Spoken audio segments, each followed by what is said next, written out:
studying your last two. I swim with tea when they turned in. The staring down to mute and can lend a pole that sunk he died. One of the most common mistakes in compensation planning is focusing on gross income instead of net cash.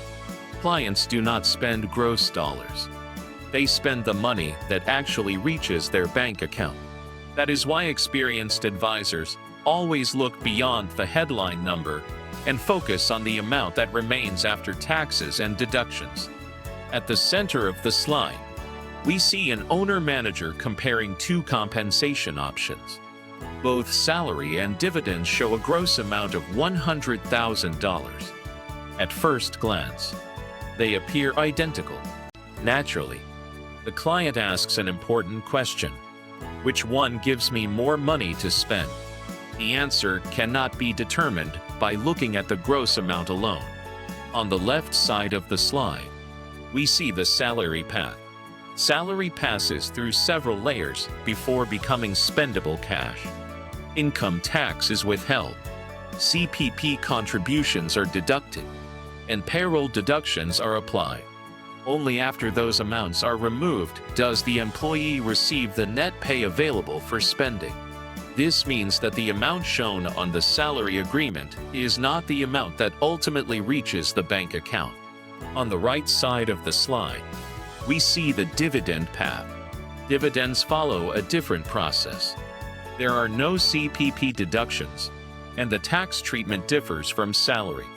The result is a different amount of net cash available to the shareholder. The important point is that gross compensation is only the starting point.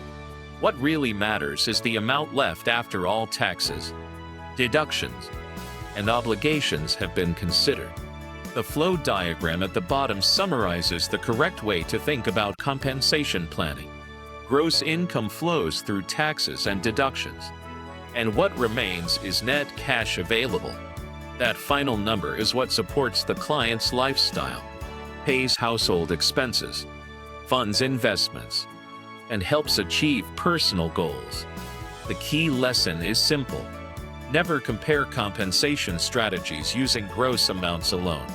Whenever salary, dividends, or hybrid compensation options are being evaluated, always ask one question: how much money will actually be available to spend after all taxes and deductions have been taken into account?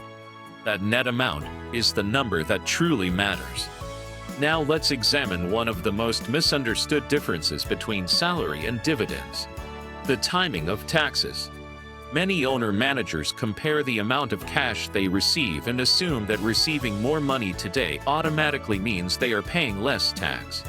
In reality, that is often not the case. The difference is frequently about timing rather than the total amount of tax. On the left side of the slide, we see the salary path. When compensation is paid as salary, the payroll system automatically withholds income tax and CPP contributions. Those amounts are remitted throughout the year, and the employee receives only the remaining net pay. As a result, much of the tax obligation is handled automatically. The employee sees a smaller paycheck, but there is usually less risk of a large tax bill arriving unexpectedly at year-end. This creates predictable cash flow and helps many clients avoid unpleasant surprises. Now look at the dividend path on the right side. When dividends are paid, there is generally no payroll withholding. The shareholder often receives the full amount of cash immediately. At first glance, this can feel like a better outcome because more money appears to be available for spending. However, that tax obligation has not disappeared. Instead, the tax payment is often postponed until a later date. Depending on the circumstances, the shareholder may need to make tax installment payments or settle a larger tax balance when their personal tax return is filed. This is why the calendar in the center of the slide is so important. With salary, taxes are largely paid throughout the year. With dividends, more cash may be received today, but taxes may need to be paid in the future. The timing is different, but the tax obligation still exists. This creates an important behavioral issue. Clients who receive large dividend payments must have the discipline to set aside money for future taxes. If all of the cash is spent, a significant tax bill later can create financial stress and cash flow problems. The key lesson is simple. Receiving more cash today does not automatically mean paying less tax overall. When evaluating compensation strategies, advisors should look beyond the immediate cash received and consider when taxes will actually need to be paid. A strategy that appears more attractive today may simply be postponing part of the tax obligation until tomorrow. Understanding that difference is essential for making informed compensation decisions and avoiding unexpected tax surprises. This final slide brings together the most practical lesson from the entire discussion. Whenever compensation options are being compared, the ultimate test is very simple. How much money will actually reach the client's bank account? Not the gross income, not the salary amount on paper, not the dividend declared by the corporation. The amount that ultimately becomes spendable cash. At the center of the slide, we see an advisor helping a client compare three possible compensation approaches: salary, dividends, and a hybrid strategy. Instead of focusing on gross numbers, the advisor asks a much more important question: which option actually puts the right amount of money into the client's bank account while managing future tax obligations appropriately? On the left side, we see the salary strategy. The gross salary starts at $100,000, but taxes, CPP contributions, and payroll deductions are removed before the money reaches the client. The result is a lower net cash amount available for spending today. Some clients initially dislike seeing these deductions.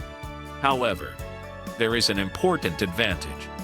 Much of the tax obligation has already been handled automatically. The risk of a large future tax bill is often reduced because taxes have been paid throughout the year. Now look at the dividend strategy on the right.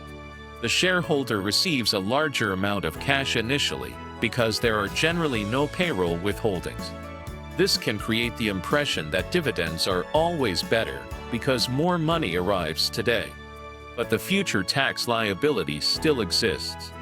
Part of the cash received may actually belong to the CRA and may need to be paid later through tax installments or when the personal tax return is filed. That is why the large bank account icon in the center is so important. Compensation planning should focus on net cash and future obligations together. A strategy that provides slightly more cash today may not be the best strategy if it creates financial stress later when taxes become due. This is also why experienced advisors ask practical questions. How much spendable cash do you actually need? Can you comfortably handle installment payments? Are you disciplined enough to save money for future taxes? Will you accidentally spend funds that should have been set aside for the CRA? And ultimately, how much money will truly remain available after all taxes and obligations are considered? The key takeaway is simple. The best compensation strategy is not necessarily the one with the highest gross payment. It is the one that delivers the right net cash flow, supports the client's lifestyle needs, and manages future tax obligations responsibly. When evaluating salary, dividends, or a hybrid approach, always perform the bank account test.